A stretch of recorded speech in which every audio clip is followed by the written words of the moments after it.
Good morning, everybody, and welcome to Who's Got My Money? We have, I think, what you're going to find a stimulating session today. A lot of times as founders or even as funders, we end up spending a lot of time in the doing category, right? Or in the energy of the wanting, the having, right? There's be, there's do, and then there's have, right? And certainly, if we have decided something about who we are as an identity, and it's truly who we are, then we're probably going to act in accordance to our highest values if we truly believe that that's who we are, that's our way of being, which means that our doing will follow that. Unfortunately, that's not always the case. And so, guys, I would like to take you with us on a conversation today about this idea of what can you do when you're in the being and you've made sure that you've taken some time to identify and look closely at what your beliefs actually are. And I think that this will be interesting for us today. Also, what does it mean to be a meta-entrepreneur? A meta-entrepreneur. And how does that serve us in what we say we want to create? Any of you guys have any ideas of what you would consider to be a meta-entrepreneur? Anybody? Generalized. Generalized? Covers everything. Okay. Like talented enough to get the job done. All right. What else? Anybody? There's a difference between an employee and an entrepreneur. Oh, yes. An employee will do just enough to make sure they get paid. Right. And an entrepreneur will do anything and everything to make sure the business is successful. Right. The entrepreneur acts like an owner. Yeah, he and takes ownership, right? Super, super important. I totally agree. Anybody else ever thought about this concept of being a meta-entrepreneur? Johnny? Yeah, you can leverage all their resources. Johnny says leverage all the resources, okay. Yeah. Yeah. Or maybe we could think about it like a Navy SEAL with a small team of operators. They're there, they use everything in the environment to their advantage, and they operate. And that they know that it could just be the 4 of them, the 6 of them, the 8 of them, and that's all they've got. Or it could be the 1 of them. And absolutely, to your point of founders need to be different than employees, they do need to act like owners. And I think that that's one of the things that we're going to talk about today that is not always the case. Anybody notice the temperature up here today? Okay. Wow. That doesn't happen in Las Vegas. But let me show you a place that it does happen. Any guesses as to where this is? And you'll have to forgive our little projector situation. You know, we're startup people here, so sometimes, as my guest you're soon going to find has told me, life doesn't go in a straight line, and building a startup certainly doesn't. And actually, being an investor doesn't go in a straight line either. Oh, we thought it was going to be this. I guess it's going to be that. These are actual pictures that this individual that you're about to meet took on one of their recent, I'll call it, voyages of discovery. If you look very closely, you'll see him down here. If you'll look right here, you'll see him. See that little blue jacket, right? Look at this formation of rock. Anybody have any guesses as to where this is? Close? Karakoram range? All right. How many of you guys have ever been to 10,000 feet to ski? Yeah? How's that feel? How many of you guys have been to 13,000? I mountain bike up there. How many of you guys have ever been to 17,000 and try to sleep at night? So if you guys enjoy this guest today, he actually has a LinkedIn post that you can go and read about this experience. He says some pretty fun things. All right.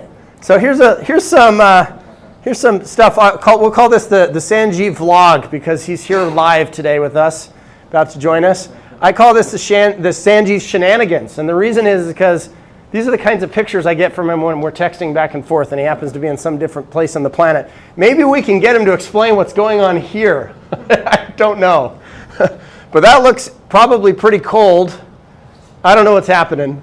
This is how he likes to spend his free time, learning to climb. I met him and about a year and a half ago or something, and he said, hey, I hear you're quite the mountain biker. I want to get into mountain biking. I said, well, do you have a death wish? And it turns out that he does. Look at all this stuff. This was more recent. So he likes to spend his weekends enjoying some wine. Look at this. Look how gorgeous that is. And then we're going to get into this. But one of the things I've noticed about the best entrepreneurs, the best leaders, talking about leadership, I remember there was this period of time where I read about 600 books in about 3.5 years. And I like to, from a meta learning perspective, I like to look at what was true across those books.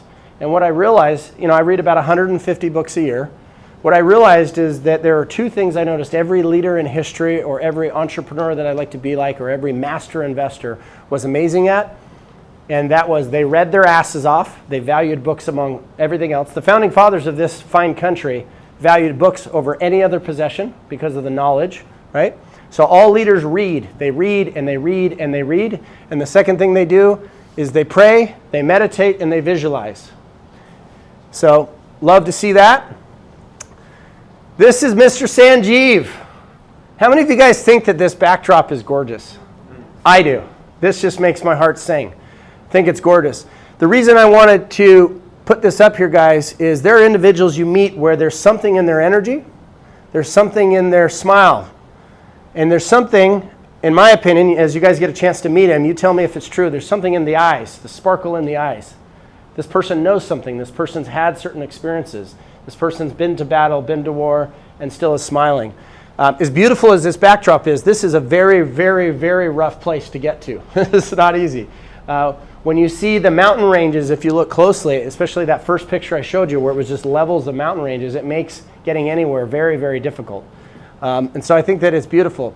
One of the things I love about Sanjiv when we sit down, and in my last conversation with him that I thought was really amazing, is there were multiple times in his life where he said, what can I do? What can I do? So he was sitting in the place of what I control and what I can actually make happen. And even more importantly, and maybe this is a little Eastern, but I think we need to bring a little bit of that in here. And I like to say I'm not a woo-woo person, but I'm definitely on board with some woo. Do you hear me? Like things start in the mind and they become real into reality, and you're going to see how much this individual has made that happen, and I think you guys will find it just as inspiring as I do. So the other question that he asks is, who can I be? Come on in. And so I think the most valuable thing that I want you guys to take from this session and from Sanjiv is to get into the energy of his way of being and his way of operating, because who can I be is probably the most important question that he has asked. We're going to get into this a little bit later as well. I personally think that founders don't ask this question enough. So who am I? Who do I get to become in order to make this thing reality that I wish to create, whether you're on the investor side or you're on the founder side? And who do I get to be on a day-to-day basis in order for that to become reality? All right, I would like to introduce you to my very good friend, Mr. Sanjiv Goyal. Give us a round of applause. Come have a seat here, brother. Thank you. All right, so we're going to go on the Sanjiv journey. You ready for that? So this is Sanjiv's meta journey. And we're going to break the rules. We're not going to go all the way back to the beginning just yet. We're going to go to the moment of the action. So you decide that you're going to fly to Singapore. You've got $160 in your pocket, no visa, no prospects, no job, no return ticket, no ability to afford the return ticket. Yeah. And what do? This was long way back, 1996. I traveled to Singapore. One of my friends was there. I spoke to him once. Those days, phone calls were very expensive, $2 a minute, if you remember those times. So I said, I'm coming. And he said, okay. And that's the only conversation we had. He had no clue what I'm going to do, so do I. I got there, and for almost 2 weeks, I was just, I used to buy newspaper every single morning, circle the ads, show up in the offices, and asking them for a job. But there was a twist. And that was? So for 12th day, up to 12th day, almost everyone said that number one is, yeah, we'll get back to you. But number two is, we can't pay you same salary as Singaporeans. And it was very interesting conversation for me. And the big thing is, I didn't feel bad about it, which is interesting. And I came to this country and I hear discrimination and these things. And I said, it's not about discrimination. Yes, there is some part of it. It's about meritocracy. It's about what can you do. In the same country where I was struggling to get a job, I ended up designing the first vehicle tracking system. Way back Google Maps, way back Yahoo Maps in '98, we could track a fleet. So opportunities are everywhere. That's what I believe in. All right. So he's being nice about this. He shows up in Singapore, and they tell him that because he's Indian, they will not pay him what the prevailing rate is for his skill set. So I just want to be clear here. He's not feeling sorry for himself, but that is what happened, right? And he decides to get to work. But there's something he didn't mention that I think is really interesting. So he goes to every single employer and he says, I would like to come and work with you, but I need you to interview me today. Right now, because I can't come back. I think that shows some balls, guys, don't you? You know, and he didn't know it was going to happen. So you get 13 days in, and what happens? So 13th day, I got 2 job offers, and I was really lucky. But the condition was I have to start immediately, and that was pretty tough decision for me because I didn't plan any of that. I said, I'm going there and hopefully I can do something. And I end up living there for 3 years. So 3 years, he experiences what meritocracy is not and is basically told that he's going to get paid a dramatically different rate than those that are around him, and he goes and he excels. So he's up here in Singapore. We're going to go back in time a little bit before we move forward in time, and that is that you actually grew up in India, and you got into a university. This university is Harvard level, if you guys understand. He's going to tell us a little bit about that. What do you think was true about you that made you capable of getting into the most prestigious school in all of India? So I think it's, to be honest, it's my parents. Since I grew up, we didn't have much in terms of money, but I remember from the day one, from my early childhood memories, my parents were dedicated and committed for all, we are 4 siblings, for the education. It says the only way for you to out of this poverty is education. So there were a lot of stress on the education for us. And that built an amazing foundational layer for me. And we really pushed ourselves. And I got lucky getting to institute of the level of IIT. It's for every single Indian is a dream. And I'm fortunate I went to that institution and got educated there, learned a lot about myself, learned a lot about the world. And the biggest thing I learned, which especially when you talk about AI, is systematic thinking. How do you solve a problem? There is a process to it. It's not like you just get out to a problem and you can solve it by just putting in ChatGPT. So that was pretty amazing learning for me. But a lot of interesting times I have when I wanted to quit even my IIT days because it was so hard. I still remember there was a professor and he gave us an assignment, and for 3 weeks I must have put in at least 12 to 14 hours a day, submit that assignment. I believe I did the most amazing work of my career, and he gave me a grade B. Ouch. That was tough. So I waited for 6 years to ask him this question because I didn't have the courage. 6 years later, I met him and I asked him. And it's surprising, he remembered that. And I said, why did I got B grade? And he said, I expected better from you. Wow. So one of the things that we've talked about is the importance of commitment. Sanjiv and I have discussed this. When a guy shows up in Singapore and says, I need you to interview me today because I can't come back, I think that shows commitment. So I want Sanjiv, before we move forward, to explain what he believes is the difference between commitment and interest. Guys, most of the founders that I meet, and I meet thousands a year, they're not truly committed to what they want to build. You can feel it, you can see it, you can hear it, you can smell it. Especially as an investor when I've seen thousands and thousands of pitches. I mean, I'm probably closer to 20,000 pitches than anything else. And I can tell when a founder's got the eye of a tiger in their eyes, and when it's in their pitch where there's a connection to what they're building that is so deep they won't stop.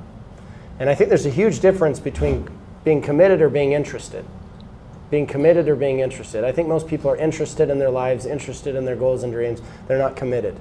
Committed means come hell or high water, I'm making this thing happen. I'm getting the job done. I'm taking ownership. So I think that brings a question somebody was asking about what do I look for when we invest. And so part of it is my own personal journey, exactly what Kurt said. See, interesting thing I find is, and I don't want to be preachy, all of you know everything. If you don't believe in yourself, why will someone else believe in? That's number one. And if you don't believe in your dreams, then don't pursue it. It's very simple. And I look at my life, I look at a lot of my friends' life, and they are ultra successful as compared to me. So I'm not saying I'm very successful, but I'm grateful to where I am in my life. I have a lot of gratitude for what I have achieved in my life. And there are a lot of people involved, a lot of things happened for me to be here, to be at this stage and talking to all of you. But one thing I must say, believe in your dreams and give all in. Because what is there to lose? Yeah, we're gonna definitely do more on that. So you're in Singapore. You've worked for 3 years. You've got $500 in your pocket. You're, I think, was it 26? No, 1999. So, but now we're at the end. Now, Oh, yeah. now you're eyeing North America, okay? And you got $500 in your pocket, and you decide to come to the United States with one goal, and that is, I want to make $70,000 a year, right? That's it. Okay, this was a minute ago, so it's not, it's not horrible. And we find Mr. Sanjiv here in Pittsburgh, Pennsylvania, the dream place that everyone wants to move to, right? Sorry, Pennsylvania friends. Love you, Benjamin, Franklin, Philly. So you end up in Pittsburgh, and tell us about your experience there. So, before I go for all good stuff, I'll want to tell you a real interesting story. I just got married, so I didn't have anything. Indian weddings are very expensive. I'm sure all of you know that. So my saving was $500. I arrived Pittsburgh airport. The company who offered me a job, as soon as I arrived, they told me there is no job for me. Lovely. Now, recently got married. I'm in Pittsburgh, and I have no freaking clue how I'm going to do. Your Indian wedding broke. Yes. And I didn't have much even before that, right? But they were kind enough to put us in Red Roof Inn. This is we will continue because they were into consulting business. So they said we will find something for you, but let's see. So I was in Red Roof Inn for 2 weeks. I don't know how many of you lived in Red Roof Inn. Came from Singapore. And so first morning I went for breakfast because there is no way I can cook in Red Roof Inn. And they gave me, I think, $300 advance when I got here. So I have $300. So we went to Denny's. That was the closest restaurant we could walk to. And we looked at everybody's table. It was freezing cold outside. Everybody has a freezing cup of water on their table and a large breakfast. I still remember how big the breakfast portions are. Now it doesn't bother me, but that time it was like very interesting. So me and my wife at that time, we used to order one breakfast and share. That was very, I still remember that. It's what kind of place it is and what it is. And it just, but it never, that experience, those 2 weeks never deterred me. And because I believed in at least in my soul, that I'm here on a mission. I'm here for an American dream. I'm going to make it, no matter what, whatever it takes. But at that time, the dream was very simple. $70,000 a year, if I make, I'll be happy, I'll be amazing. I think you guys are going to see there's levels to this, right? There's levels to the game of life. There's levels to being and becoming, spirituality, and also on the entrepreneurship side. And lest we think we're the best at anything, whether it's mountain biking or being a founder or exiting our company or investing, there's always somebody that has one-upped us that keeps us nice and humble. Okay, so we're going to fast forward. You're now in Columbus, Ohio. You're making the $70,000 a year. You realize, though, that you're reflecting and you're realizing, you're like, wait a minute, but I feel broke. I feel broke. Yeah. And in that moment, you decide that you're going to make a change. And that change is that it's time for you to be an entrepreneur. It's time for you to step in and really walk over the hot coals or the broken glass or whatever you want to call it. It's definitely broken glass. And there's this moment where it's kind of a do or die moment again, where you realize, okay, what has been missing? Because I asked you a question yesterday. We were together in his office here in Las Vegas. And I'd asked him a question. I said, take me back. When did the Sanjiv that I see today, you guys see the sparkle in his eyes? Yeah? Have you always been like this? And he had the honesty to say, I don't know. I'm not sure. But he goes, for sure, I think that it began in 2013. Yeah. And that's when he decided to build his own company. But there was one word that came to mind that I want you to expound on, and that was belief. That's when I think you found another gear. So, first 13 years of my journey, I believe I have made more mistakes than anybody else in this room. I can give you in writing, if you want a contract, I'll do that. Because I always believed in myself. I always used to think I'm not good enough. I'm not smart enough. I'm not intelligent. I don't deserve to be in those rooms. How many of you guys have felt that? How many of you guys feel that today when you woke up? How many of you guys know that there's a chance you're going to feel that way next week? Good. It's good to be honest. And so I made a promise to myself, that's it. I will never ever feel or I never will feel or put myself down. Because as I said earlier, if I don't believe in myself, why will someone else believe in me? But it's a promise. At that moment, it was just a promise. I had no idea how I'm going to do it, what journey I will take. And then after that, there are a series of things I've done. I read a lot, as Kurt and me talk about it, a lot of reading, a lot of work on myself, did a lot of things, including the picture he was talking about. I can talk about that now. There is, I'm sure you know about cold plunge, cold therapy and all that thing. It's becoming a big fad. A lot of people are doing it. So there is one guy who's very famous. His name is Wim Hof. He's very famous. 8 years ago or 7 years ago, I read about him, watched him on a bunch of YouTube movies, YouTube shows and all. And I looked at it and said, there is no way I can do it. No way in hell I can do this. And 2 years ago, I showed up. I don't even like cold showers even today. I don't know how people take cold shower. I showed up. I did it in summer and winter both. And that was the picture on the left, which he showed you earlier. Why? Because I realize life is continuous pursuit of pushing yourself. So what I have now on my mirror, and we talked a little bit about it, ritual. So I really wanted to focus on, I want to start my day great. And the best thing I find it is my bathroom mirror. So I have a marker there. I write things, what I want to do, how I want to start my day. So I have, next year my goal is to, actually next year is in a couple of weeks now. To do 4 things where I am pushing myself physically and mentally beyond where I am today. And 2013, so connecting it, why I'm telling you all this, from 2013 to now, every single year, it is in a story of pushing myself to get where I am. And not to boast about myself, but I'm lucky to say that There are several billionaire friends I have, and I look at them and I talk to them, and it's a very different conversation now than 13 years ago. Because I'm not underplaying myself. And I have worked on myself. I've learned the things.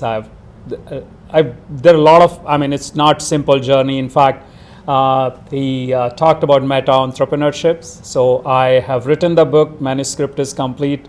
It'll be published in few months. I'd love to give you guys a copy if you share your information with me, or maybe we'll do a book launch party. Yeah, we'll do it. Yeah, we're going to throw a party. Okay, so here's the thing. When you guys set a goal, when you decide that you are something, I think the universe conspires to help you to become that something. I truly believe that. But it comes in the form of tests. So 4 years later, you're sitting there with your company. You're in Columbus, Ohio. And somebody comes to you to buy your company, right? How much were you doing in rev at the time? Doing almost $9 or $10 million. $9 or $10 million in 4 years, okay, in his company. And this guy, this individual comes, says, hey, I want to buy your company. He's eyeing probably a $30 million exit off of this. And then what happens? Well, we were conned. So this person he didn't have real intentions. He was just trying to make some money out of us and then forget it type. That's the feeling we got. And that's the experience we got. So those 4 years, 2003 to 2008, are the toughest years of my life. I had no idea how I will take care of pay my mortgage or pay my kids' school fee. Can you guys imagine making $10 million plus and not being able to figure out how you're going to pay for things? Yeah. This is entrepreneurship. This is building a startup. This is what it can be like. We are the last people to get paid the vast majority of the time. Now, you don't need to be a startup. You don't need to be a founder. You can go build a small business. There are different pros and cons. But when you choose to build a startup, you're choosing speed. You're choosing innovation. You're choosing to do something very different. And so you're going to need to be willing to endure things that almost nobody else can, and very few other people are going to understand. So when I get pictures like this from Sanjiv, I understand, because I know he's actually a founder. I know he's actually a true entrepreneur that is constantly pushing himself. So what ended up happening? Because that ended up being a 7-year time frame.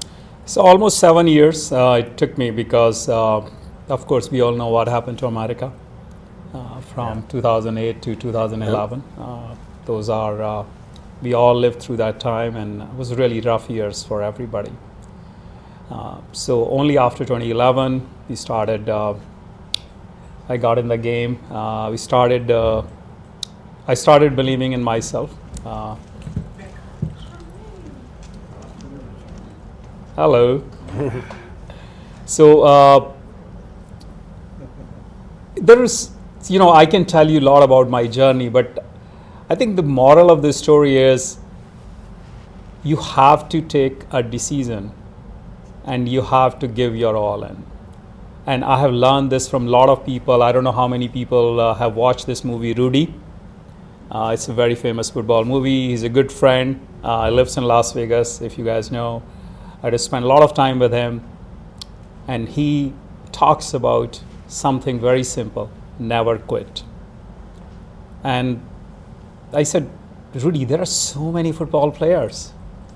You're not unique. You didn't even play a real game, in my opinion. Why there is a movie after you? He said, because I believe. I think that is one thing I find in all successful entrepreneurs. Several of my friends have unicorns. When I ask them, like one unicorn I can share with you, and it's one of the video I have recording with him on YouTube. CEO of Eightfold, Ashutosh Garg. This is the second unicorn. I was talking to him, and he said he started this company as a healthcare company. And today, this company is in the job space. It's amazing AI tech startup, but doing phenomenal work. So that's another thing when you talk about entrepreneurship, is you need to find ways to pivot. You should not be married to that one thing when you start, because just like life, entrepreneurship is all about how do you pivot from one to the other, and the opportunities present itself. Yeah, so you guys are going to find that as he transitioned into becoming an investor later, you're going to see that he did some things a little differently than most. Most people are racing towards an exit, and he chose to create a cash cow. So from Columbus, he ends up in San Francisco, and he builds his company. We're going to talk about that. And then at some point, he decided to come down to Vegas. Yeah. But he realized he was doing all these sales from Columbus, and he's like, these companies are on the West Coast. They're in Silicon Valley. They're in these other places. I might as well just be there, right? All right, so that brings us kind of closer to today. So here are his companies. Droisis. That sounds probably like a new company, but it's not. It's that company back in 2013 that was struggling. Now doing over $100 million a year in revenue, guys. And then he has another company called Account 360 AI, and he's going to talk to us about these companies, and then we'll get into some of his investing experiences that he's been having. So let's talk about, you want to know about Account 360, what we do? Yeah. All right. I think more than what we do, it's important for you to need to know how it got started. That may be more interesting story.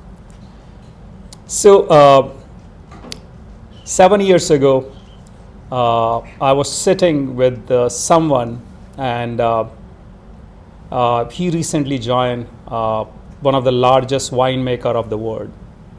And we were having a discussion, and he said, Sanjiv, we want to do some innovation. And he knew we did a joint venture with Kellogg's prior to that. So he knew how we do innovation, how we build this collaborative experiences and huge value for large companies. And we started with literally a $10,000 statement of work. That's how Account 360 got started, and around 7 years ago. And in 7 years now, this company is one of the biggest, I will say the largest CRM player in alcohol and beverages space. The largest winemaker uses it, largest distributor uses it. We have customers in all 50 states. So point I'm trying to make it is the ideas comes from anywhere. Once you have the collaborative mindset and you are listening and open, you find the opportunities. And opportunities evolve itself. A lot of time I find Jeff Bezos and couple of people, they talk about it, they have all the ideas, they have all this grand vision. That's BS. There is, and I know several of them. Of course, I'm not trying to bash Jeff Bezos or anybody. Probably he may have, but I met a lot of them. All start with a simple idea, I want to make the difference. So 2 things I learned. How do you build a big company? One is, you don't start with money. Your vision is not creating a company with 100 million revenues or $10 million revenues or $1 billion revenues or pocketing $1 billion in your pocket. It starts with a vision, which is this problem worth solving? And is this problem has a size which you want to achieve? If the problem has a size of $1 million, $1 million, 10 million, it doesn't matter what size you want to follow. But that is all you have to do. And your goal is getting the 10% market share. Guys, I can't say this enough. Many of you guys know how many founders that we touch, whether it's at the venture studio, the accelerator, on the family office side. The number one reason why founders do not raise capital and cannot raise capital is they're not building something the market wants to buy. I have more data than anybody else. We tracked the last 850 funds with fresh capital ready to deploy in the last year, monitoring all of that. I'm excited to start doing content across all of that with them.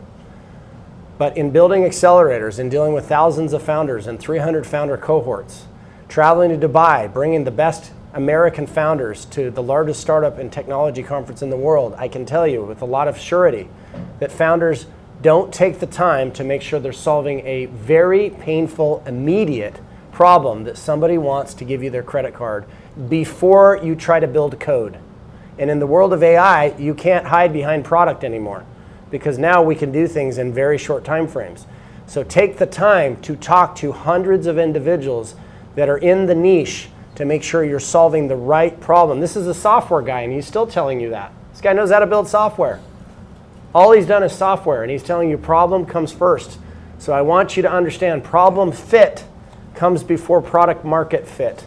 You must take the time to interview individuals, and I don't mean dozens, I mean hundreds, to make sure you're building the right thing. Just want to say this, you get this right, 80% of your fundraising job is done because you're market ready. It comes with understanding what problem and then what's the solution. Notice I didn't say product. What's the solution? Use a Google Doc, use a Figma breakdown to say, hey, if I solved your problem in this way, what would you be willing to pay for that? Right? And then once you've gotten your solution, then comes the potential early product, which we're going to call minimum viable experiment. It could be ugly as crap, and it couldn't function. You should be embarrassed down the road as to how ugly your first product is. 18 months is the average time that it takes to get to product market fit. That's usually around your Series A round. Let that sink in for a minute. Most people don't know what product market fit actually means. Problem fit means you're working on the right problem and you have probably a strong idea of what the solution is to then test. Product market fit means you have a business model that's ready to scale and capital is going to help to do it. There's a huge difference, okay? And you don't get this right, you've only got a couple of times in a year to get this right. You only can give yourself like 30 to 60 days in a cycle, maybe 90 days, to figure out if the problem is really truly worth building something for. If you want to build something for yourself, that's called a hobby. You want to be in business, you've got to build something that is truly a painful, immediate problem that is large enough and that you have figured out how you're going to get to that audience. Okay, now we're gonna move on to this. Adroit Capital. Now it's just something that's interesting. 2013, he tells you he's struggling for a long time, and yet you started Adroit in 2014. So you started investing while you were still struggling to pay yourself. You guys get that?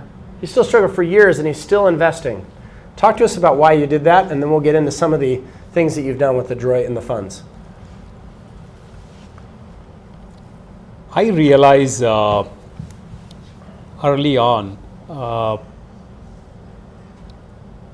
there are phenomenal people around me, and if I don't support them, who else will? That's how the investment journey started for us. Some friends, people I knew through my network, a small chunk of money we started investing.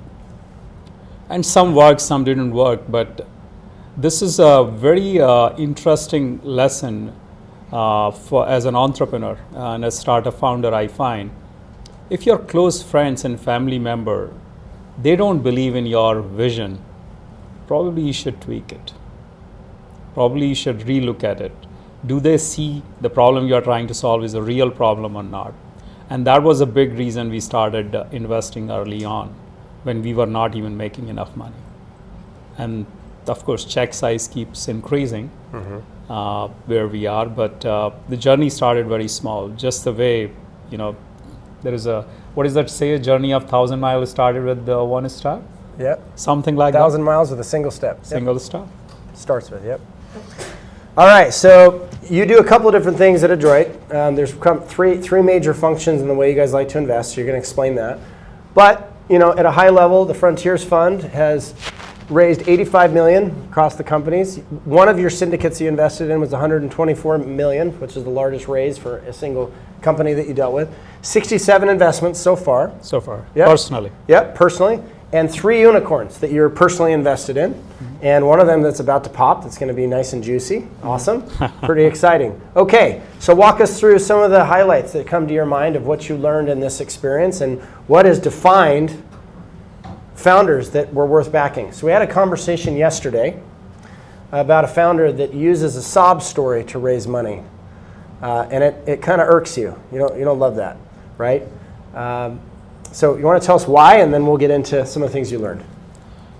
So before I go to the story, this is one thing, being on the other side, I realize most founders are talking about their business model, talking about the problem they are trying to solve. They are not putting themselves in the investor's shoes.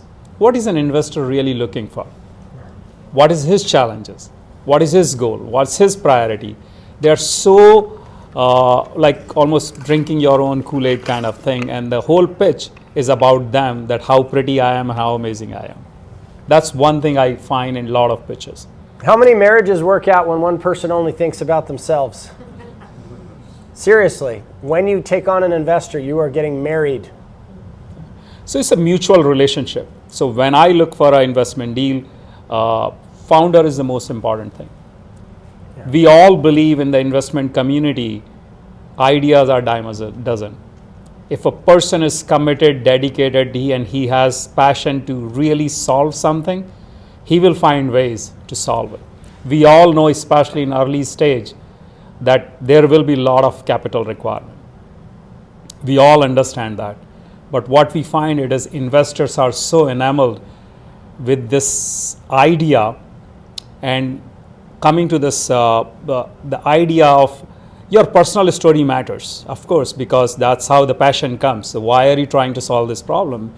You have something personal, and that probably worked, right? Airbnb story, we know all the stories, why a lot of these companies got started, but that should not be the only reason.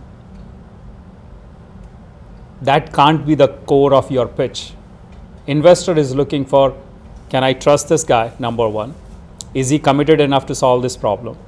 And how is he going to spend the money? Is he going to spend money wisely, or is he going to waste the money? And that is very easy for any investors to just look at and talk to any founder in 10 minutes. So you have literally 7 to 10 minutes. We do meetings 30 minutes, 1 hour and all, but 10 minutes you decide. And I would tell you, most investors will have made the decision within a few seconds if they trust you and if they emotionally are connected to you. And there's nothing about your doing and having that makes that. It's your being that does that. Everything else you say, everything in your deck, everything in your data room, never seen a deck, never seen a data room get somebody funded. They're making a decision to continue to confirm their bias of what they've already decided about you based on the other material that you show them. Everything's a test when you're a founder. Precisely. So it's can they trust you? I think the number one thing I learned in last, if I have to summarize my whole story to one word, is the trust. Trust is very hard to earn and very easy to lose. And trust is everything, I find. And America is an amazing place, by the way. I mean, I have traveled a lot of places, invested in companies in other countries too. There is no place like America.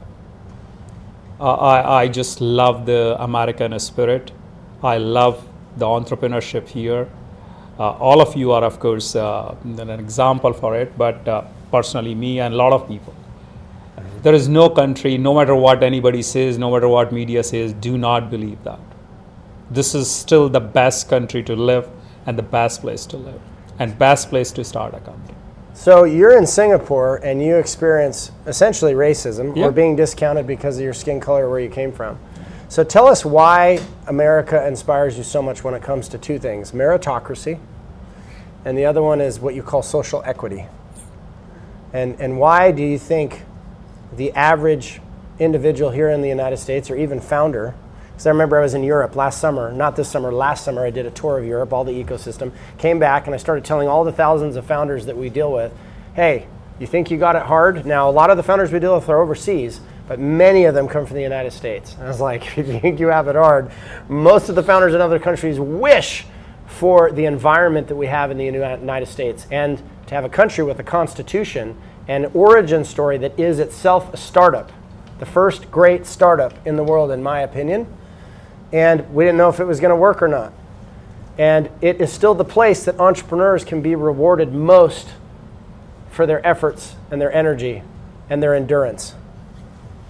So first I'll share with you some of the things.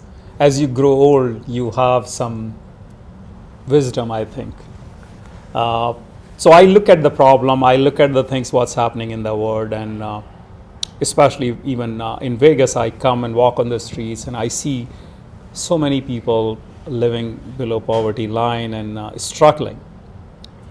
And I feel, and not I feel actually, I truly believe we can only bring social equity in this world through entrepreneurship. Just imagine when one entrepreneur rise, how many hundreds, thousands, tens of thousands, millions of people, their life changes. So you can be the transformation. You can be the catalyst to change the world. And that really inspires me because it is so fundamental. Now, why America? So I'm very clear, only through entrepreneurship we can change the world. There is no other way. There is no other way we can do things which can transform the world. And look at Europe and America today. Last 100 years. What was America 100 years ago? And where is America today?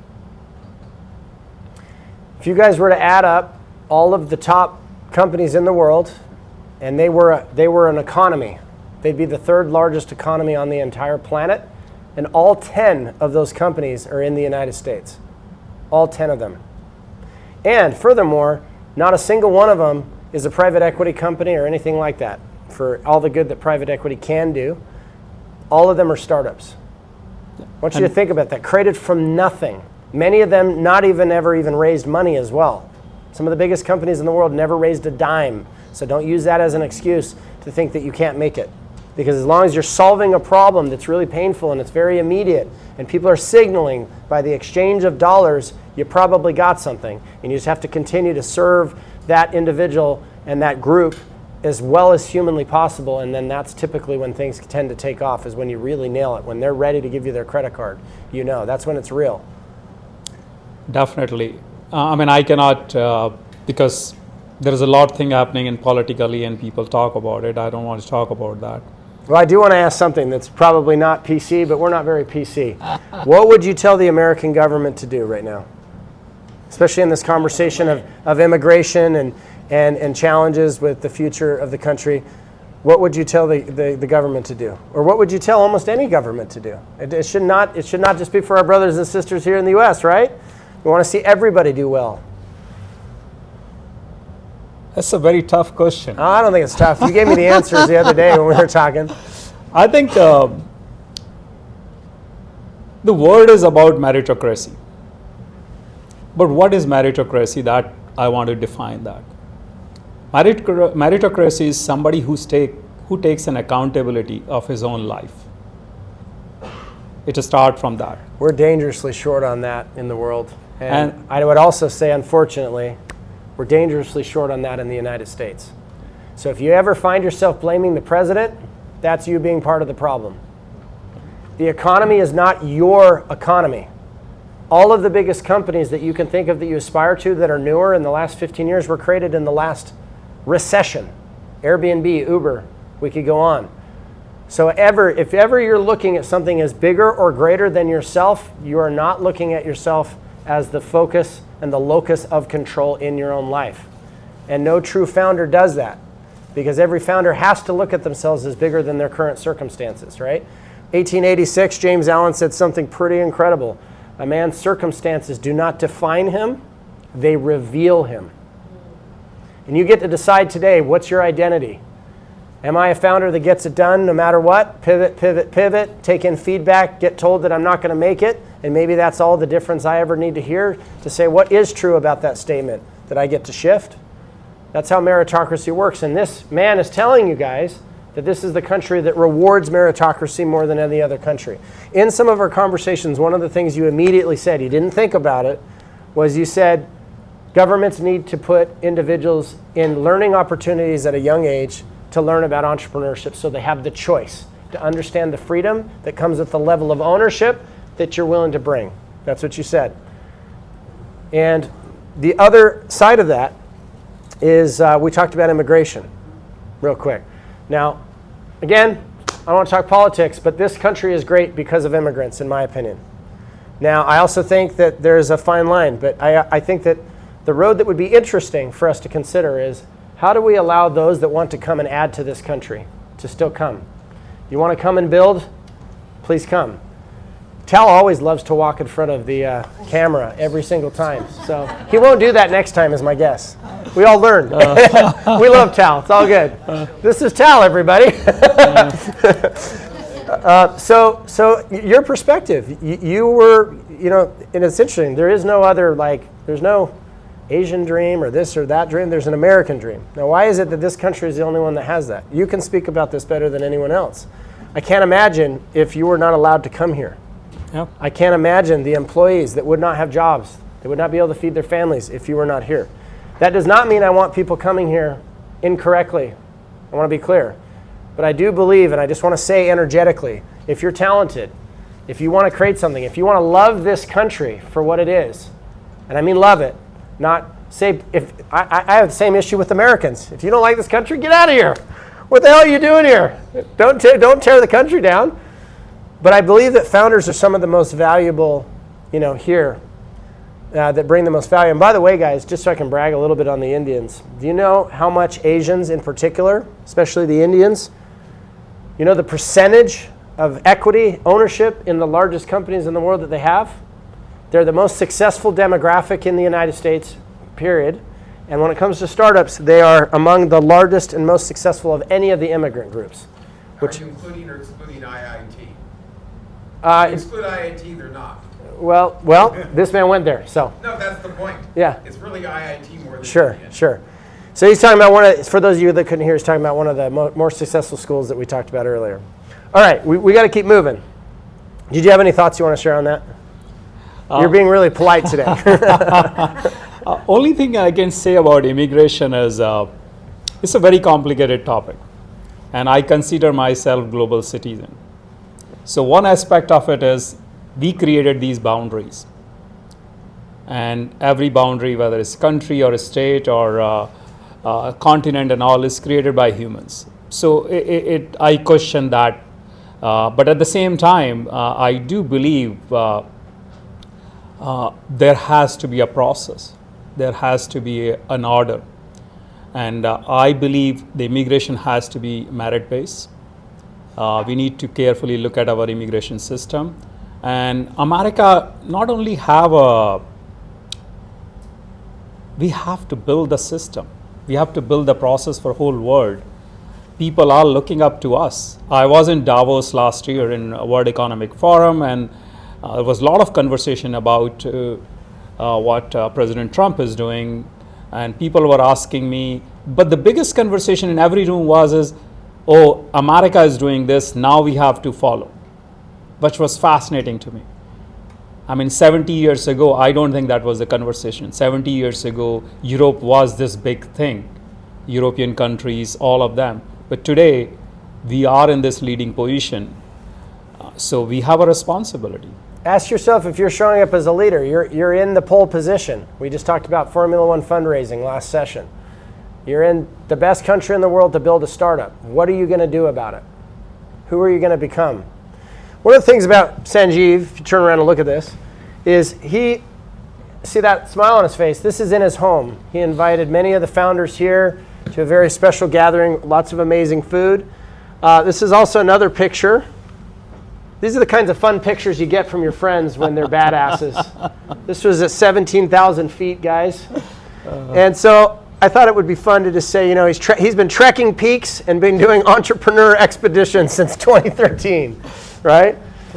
Okay, so I mentioned that we were going to make sure that you guys had the opportunity to ask some questions of Sanjiv. I just wanted to have a plug here.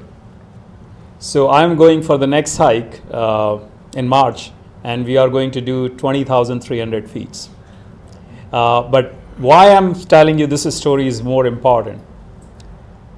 This year in March, I did 17,300 feet, and I had no idea I can do it. Because last highest peak I have done is around 11,000, Mount Griffith Peak, sorry. That's it. So I was not sure, and I was struggling completing Griffith Peak. So all I'm saying is we underestimate ourselves every single day. I mean, when I first met you, you weren't a road cyclist, and one of your friends told you what bike to buy, you bought it, you couldn't do 10 miles, now you're doing 100 miles when you ride, right? He's sending me pictures, I'm in Scotland, I'm riding. So I love that he lives this stuff. 1.5 years. Okay, questions. You guys ready? Let's go. Who's got questions for Sanjiv? Anything we didn't cover? Go ahead, Ross. Actually, when you said never give up, you actually mentioned something more important, which is you pivot. Often the wisdom to know when to give up an original dream and pivot to what the market is demanding. So the idea of never give up, I kind of disagree with. Never stop trying, but sometimes you give up on the original idea. That's my argument. Yeah. My point was never give up on yourself. That I agree with. Okay, who else? Go ahead, Phil. So Sanjiv, you said at IIT, it taught you a decision-making process. If you can, in just a few minutes, can you share that with us? So the question was, since they're not on mic, is that they asked, when you're in university, you realize that there is a decision-making process. Can you describe that process? So term we use is called systematic thinking. So the problem is, every problem is a huge problem, big problem, whether you are starting a company or even doing anything, in my opinion, right? So what do?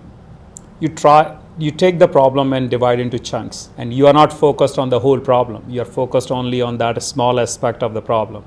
And then it becomes very easy to solve it. That's really the core part of it. Give you an example from my IIT days.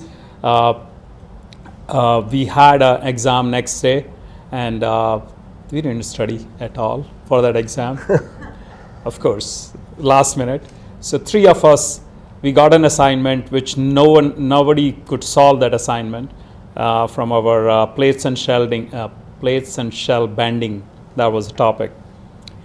So 3 of us took the assignment, divided the problem. So there were 9 or 10 problems. We divided 3 problems each. Whole night we tried to solve those problems. I think 3 or 4 o'clock in the morning we were able to solve the problems. And then we shared the answers. Once you know the answer, it's very easy to understand how to solve it.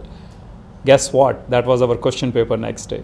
Each of us, or 3 of us, got the A grade, and everybody in the class either got B grade or F. Point I'm trying to make it is, when you look at the problem as a big problem, you cannot solve it. So that's the big thing I learned in IIT. Of course, it's much more complex than that, but everything in life, in my opinion, is math. It's like a math problem. You divide it, focus on a small piece of that, and then go to the next step and go to the next step and go to the next step.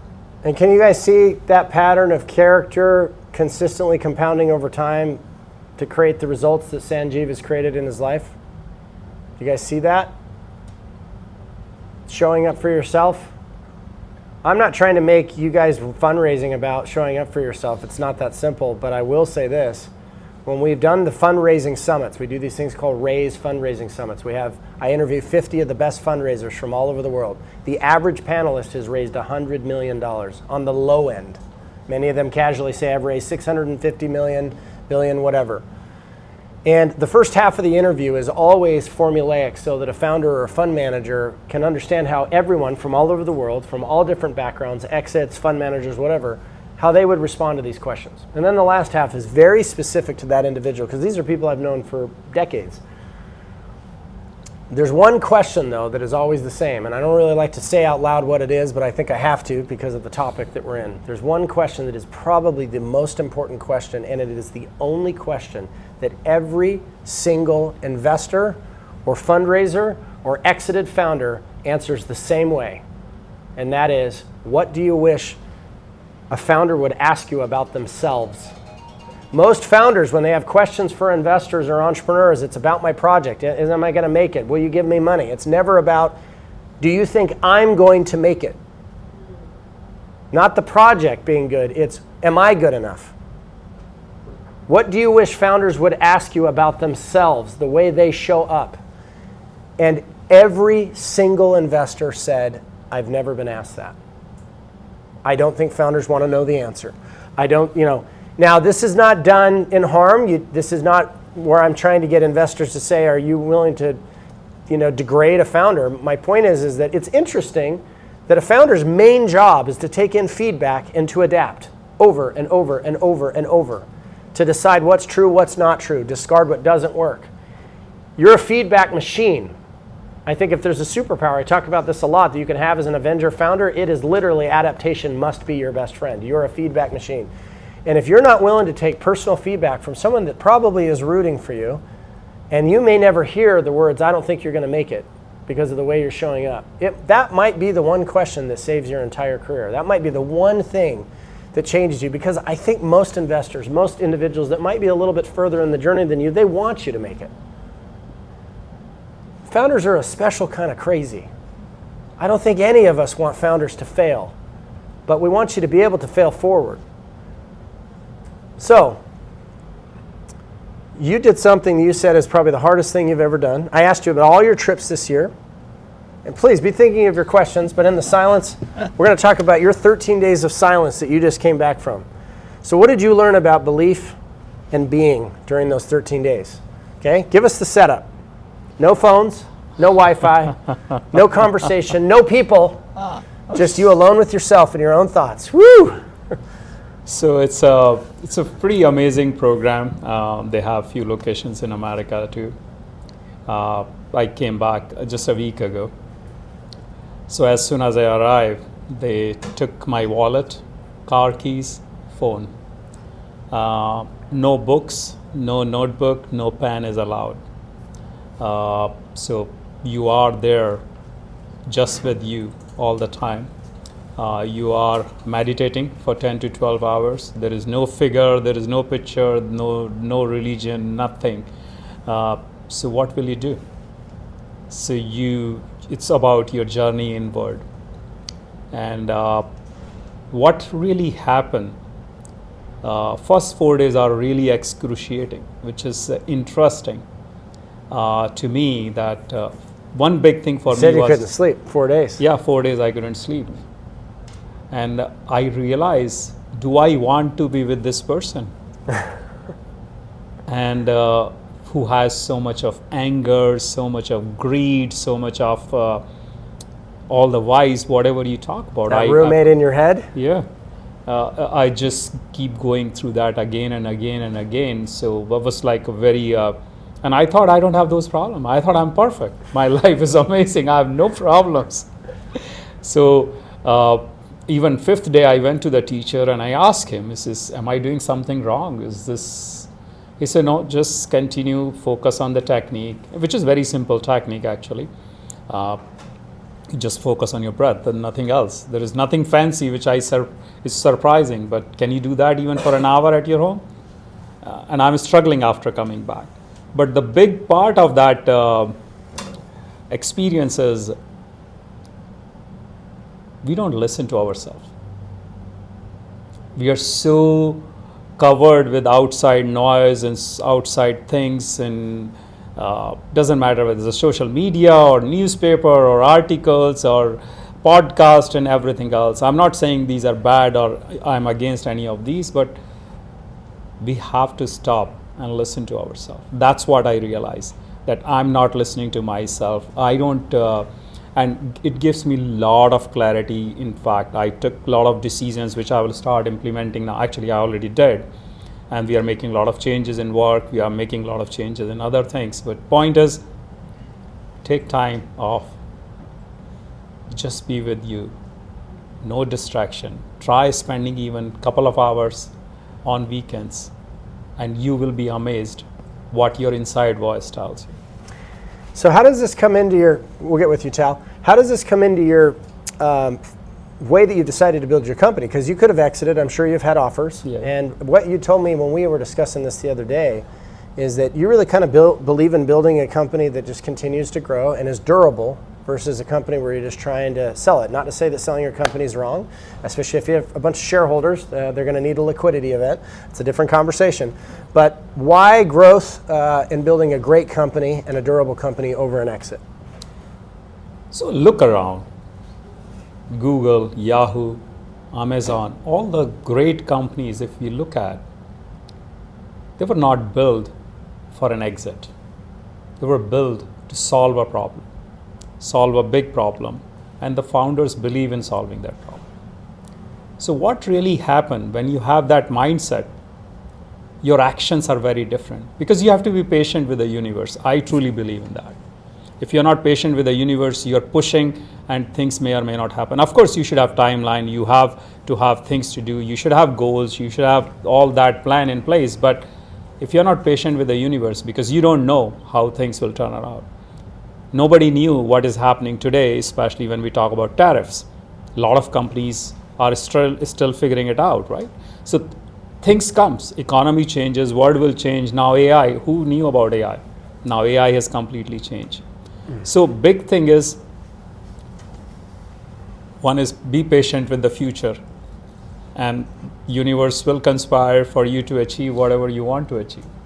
I definitely agree that the universe is working in our favor. I think it's a sad reality to live in. I think there's a lot of harshities in the world. There's a lot of things that are not as we would want them to be. Luckily for most of us, that's not the world that we have to live in day to day. And so I think that, when Einstein said the most important decision a man has got to decide is if he lives in a hostile or friendly universe. There's plenty of proof to prove both sides. But why on earth would you choose to live in the hostile universe on a day-to-day basis in your mind? It will not serve you.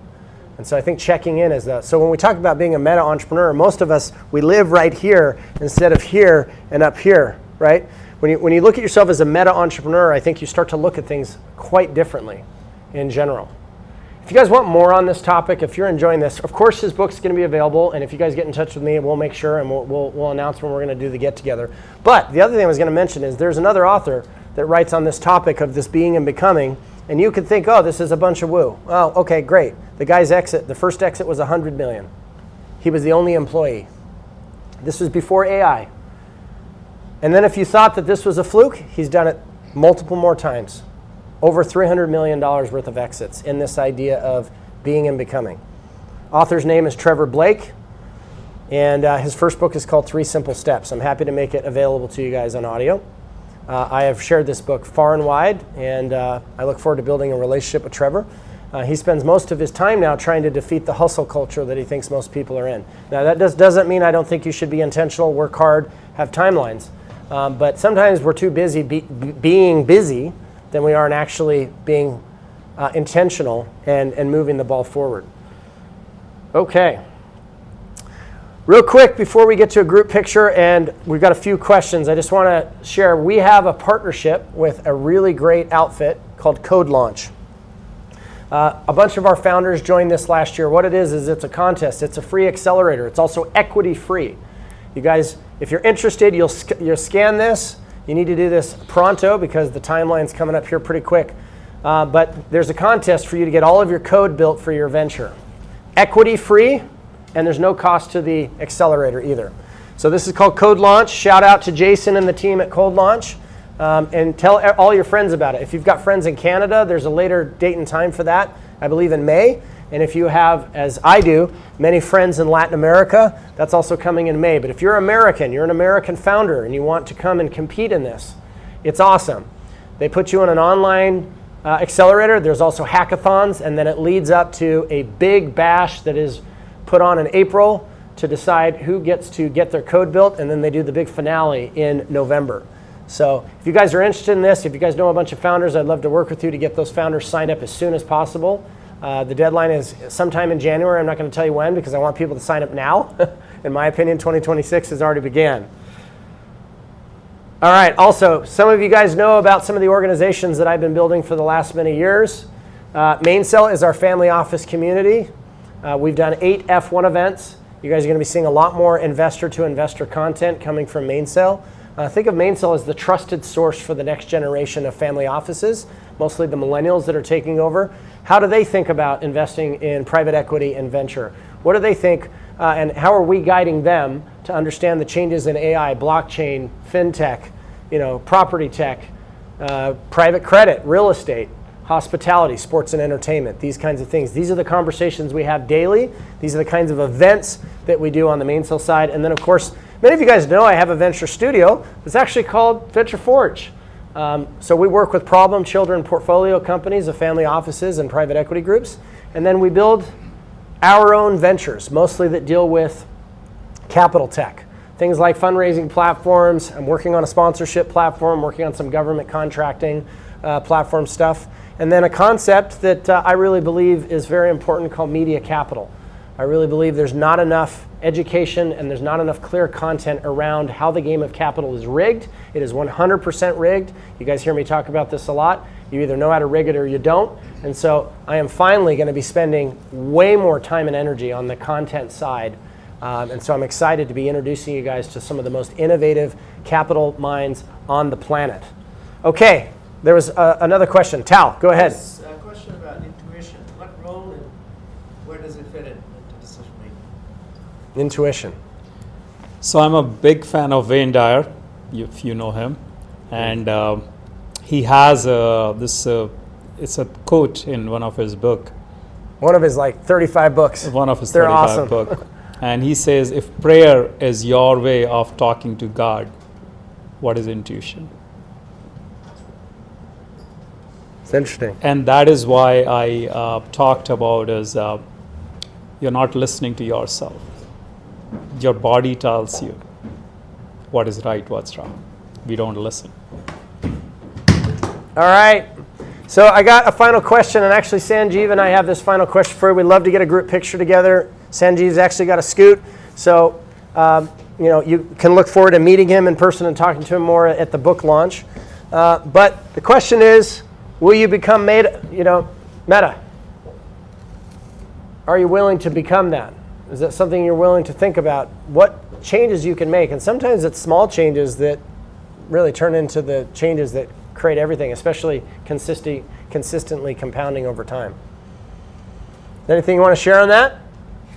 So Meta means a lot of things, right? Of course, there is a company called Meta. I started my book before that, by the way, and I have documentary evidence. But the concept I came up with is I started with a butterfly analogy. We all know the life of a butterfly and how excruciating that journey is for a butterfly.